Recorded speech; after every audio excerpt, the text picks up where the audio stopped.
All right, we are at the start of day 2 at the Baker Creek Spring Planting Festival, and we're hanging out here.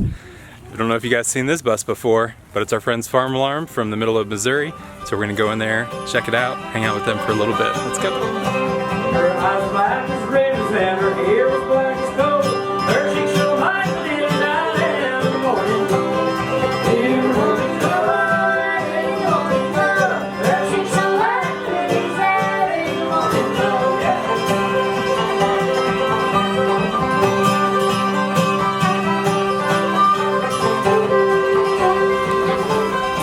Hey, you're not Farm Alarm. I'm not Farm Alarm, but I could be. They've adopted me. What's going on? Let me hop in between you guys. Okay. Got a YouTube sandwich right here. So what's going on? We are here with Lorella, not a farm girl, a homestead adventure. You need a longer name. I could add a couple things in there. You should. You should. The queen of everything. And with Ashley of Farm Alarm, how's it going? Good. What's Good. up? What are you guys up to? Oh, hanging out. Yeah. Bus, yep. And then creepy filmer over here. What's going on, Dueling Tracy? cameras. Sir. So, tell us about the place. What do we got here in the middle? So we have, this is our 1988 Bluebird School Bus, and we just got this thing finished being converted. Actually, it's not finished. It's never going to be finished, right? You're always going to continue to do things to it.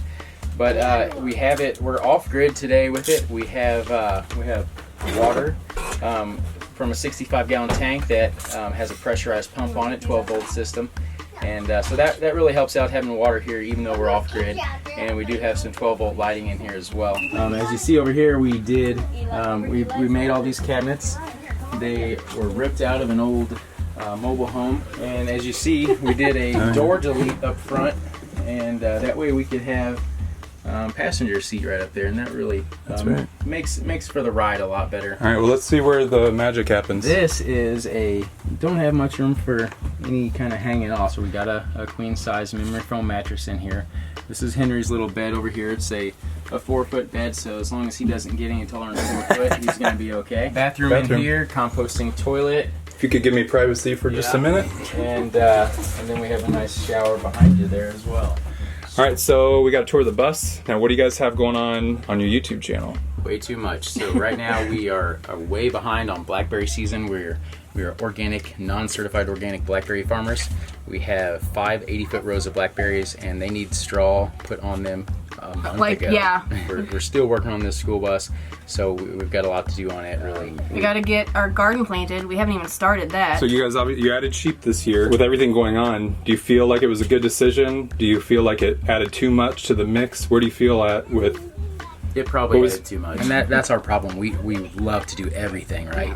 And, really we probably should have waited to do sheep, but, I don't know that we would have ever slowed down. All right, last question. How do I get one of these hats? Or Becky get one of these hats? Well, we'll have to do an arm wrestling championship. All right, well, let's head into day 2 of the Baker Creek Festival. You know how to dance? Do I know how to dance? Can you dance with us?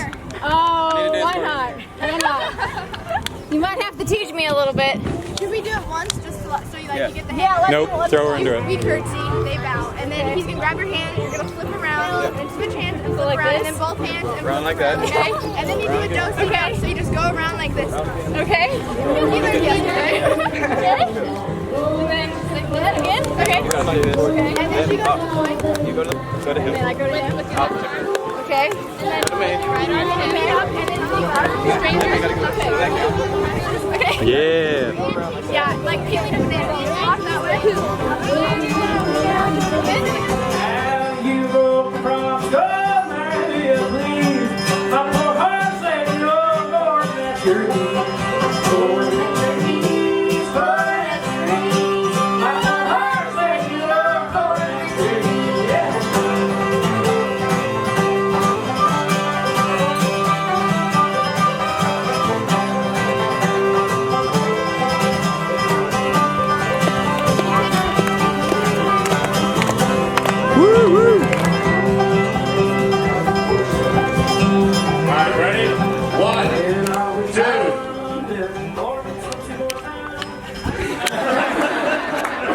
Okay, 3. What's up, homestead homies? All right, so today we're going to be talking about living the pioneer life in the 21st century. So how many of you guys watch our channel on YouTube? Pretty good portion of you. And then the other people, you just saw it and it looked cool? Alright.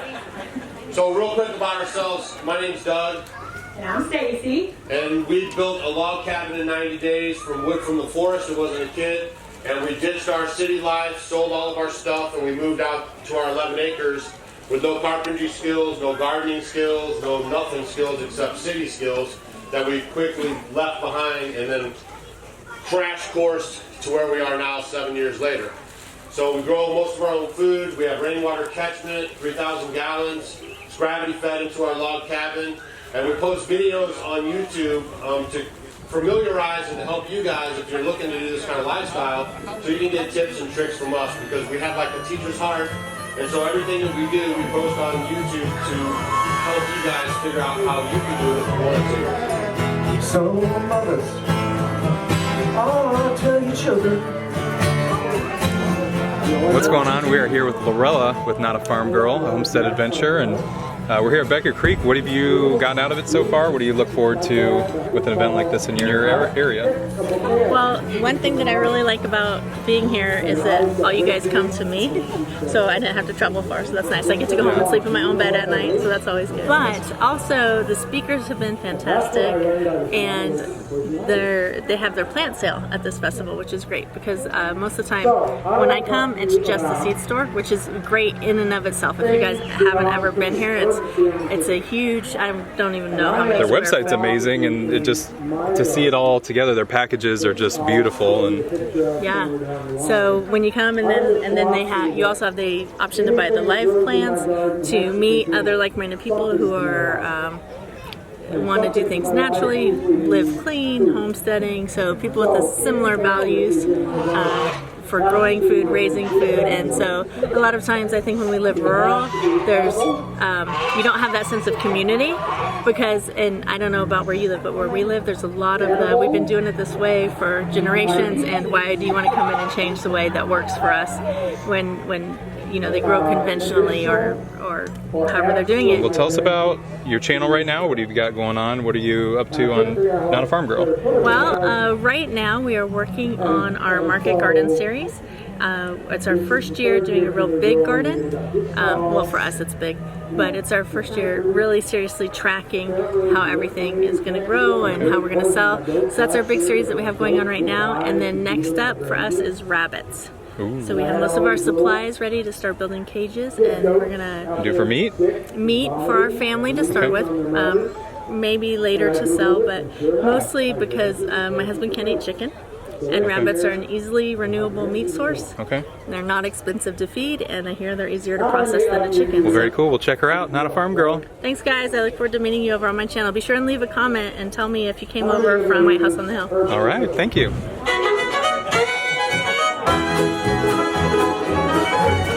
What's going on? We're here with ArrowRidge. Hey, what's up, guys? Some movers and shakers on the YouTube platform, some friends of ours that we've been enjoying watching their channel. And what are you guys up to here at Baker Creek this weekend? Learning, a lot of gleaning information that we really need for our place, our farm.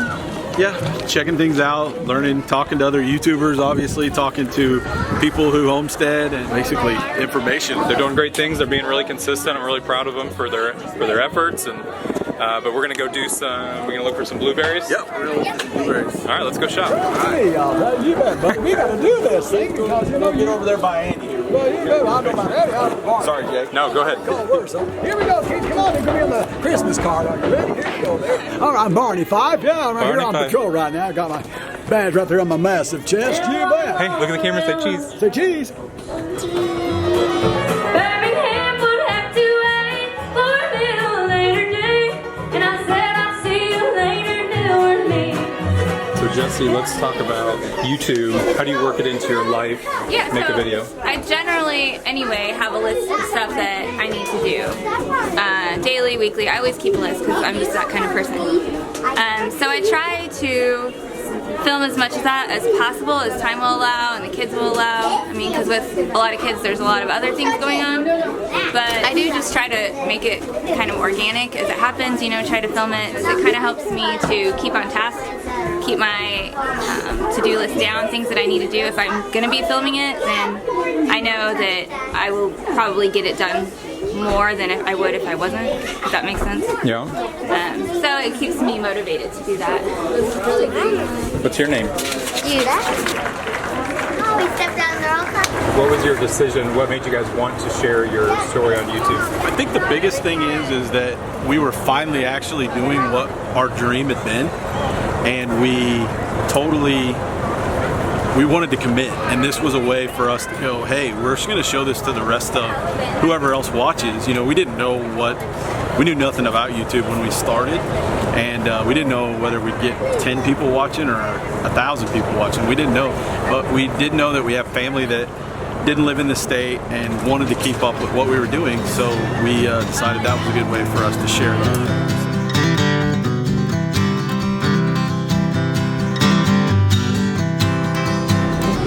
All right, well, we are taking a tour of the seed factory for Baker Creek, so let's go check it out. Did he say one of these sports cows? It's a beef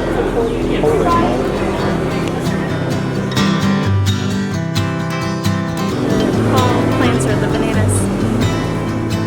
We don't do a whole lot of actual seed saving here on this property, and the reason being we sell mostly open pollinated seed. So to grow 2 tomatoes and have them come true to that seed, we have to have 50 to 100 feet of distance in between, right? A corn and spinach are something closer to like 1 to 5 miles, right? So if it's something like that, you have to bag and hand pollinate every flower. So it's not feasible really for us to grow all of our seed here. We'd have to have thousands, potentially millions of acres to replant.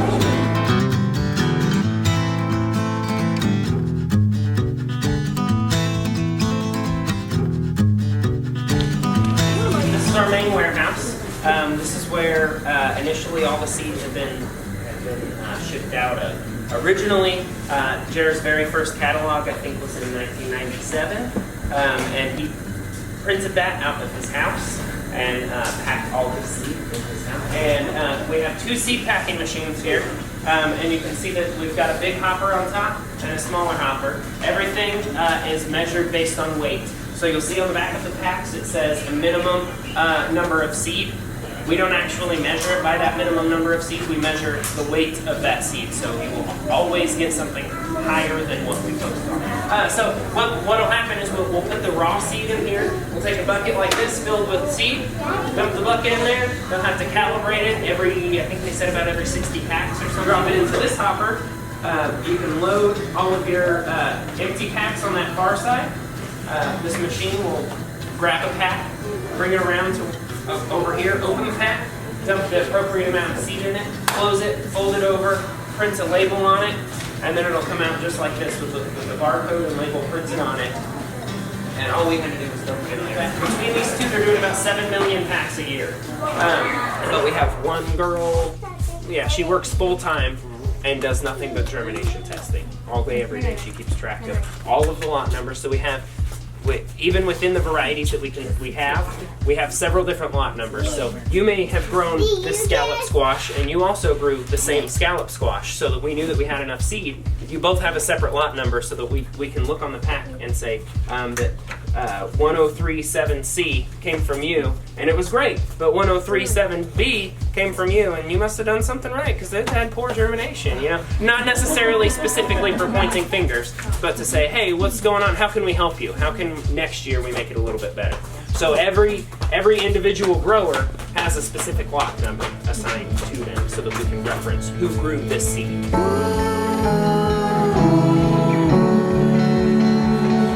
Check this out. We are in the Baker Creek warehouse where they have tons and tons of seed. They're gonna show us around.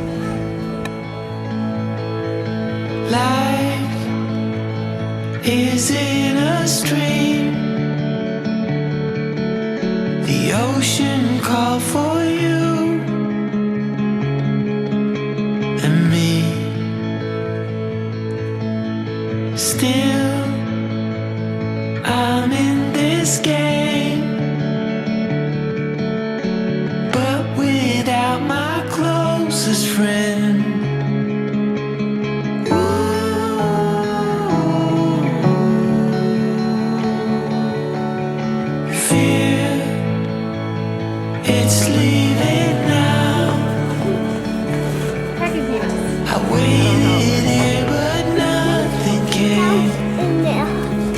So I close my eyes, 'cause you reflect in everything. All right, guys, we're closing out our Baker Creek Spring Planting Festival here with a couple of blasts from the past for me. Before I was even on YouTube, here with Chris with Shalom Acres and Zach with American Homestead, and just wanted to reintroduce you guys to people that have been on YouTube that haven't seen you. You know, what are you guys up to? And let's also talk about, you guys are out there doing it, you're homesteading, you're growing your own food. How about some tips or some motivators for people that are looking to do that themselves? So right now our family's been doing this pretty much full time for close to 5 years, and for 5 years we've been able, in that 5-year process, we haven't had to go to the grocery store to buy any meat. So we have produced all of our own meat.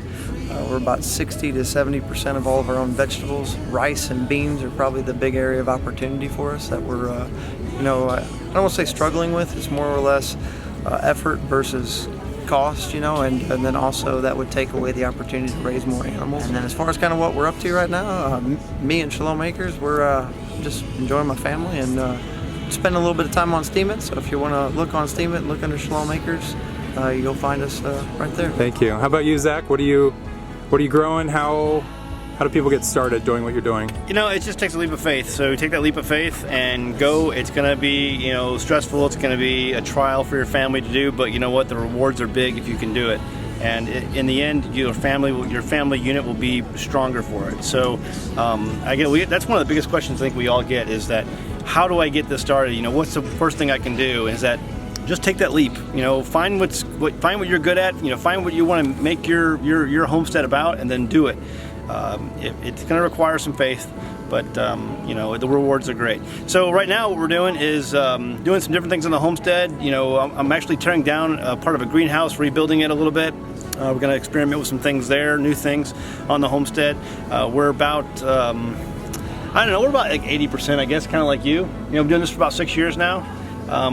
I'm never going to be 100% because I buy my coffee at the store, and I'm never just going to stop drinking coffee. So, but yeah, we do a lot of food, you know, on our homestead, and we can a lot. Jamie cans, my wife cans a lot of food every year, and we do that, and it's great. So, but there's always new experiments. Every year is different. It's going to bring on new challenges, and we're looking at growing our herds this year.